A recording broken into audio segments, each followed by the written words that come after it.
apakah aman melakukan kateterisasi jantung pada pasien HIV? Ya, aman. Kateterisasi jantung koroner aman dilakukan pada pasien HIV asal kondisi klinis pasien memungkinkan dan protokol medis dijalankan dengan benar.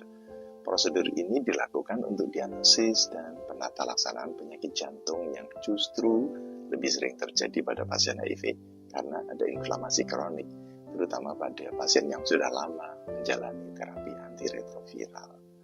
Mengapa kateterisasi jantung aman pada pasien HIV?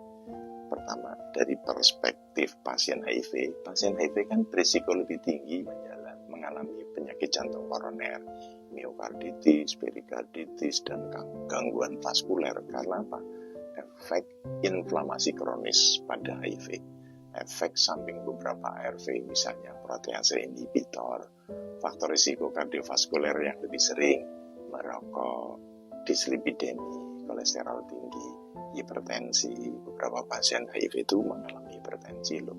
Artinya kateterisasi jantung itu justru dibutuhkan untuk mengevaluasi dan menangani kondisi jantung pasien HIV. Dua, dari perspektif keselamatan pasien lain dan tim medis.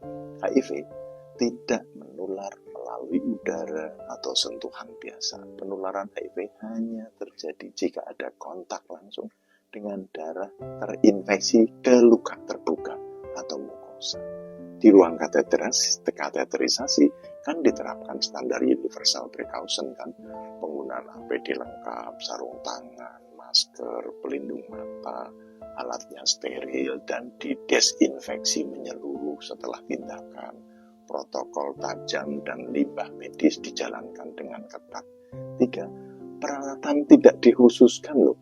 Peralatan kateterisasi seperti kateter, sheet, stent, dan lain-lain kan bersifat sekali pakai atau disterilkan, disposable kok, sehingga tidak ada risiko penularan silang antar pasien.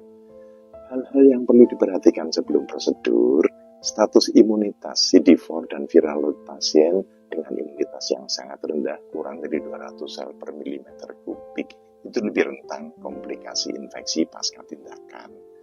Koagulopati atau anemi itu sering terjadi pada pasien HIV sehingga perlu dikoreksi sebelum dilakukan prosedur. Kondisi ginjal mesti diperiksakan urium kreatininya, perhatikan risiko nefropati akibat kontras lebih tinggi pada pasien HIV positif dengan penyakit ginjal. Jadi, kateterisasi jantung aman dan sah dilakukan pada pasien HIV. Bahkan prosedur ini sangat penting karena pasien HIV lebih berisiko mengalami masalah jantung. Dengan penerapan standar medis yang benar, tidak ada risiko tambahan bagi pasien lain maupun bagi tenaga medis. Dr. Mukhlis, konsultan infeksi. Assalamualaikum.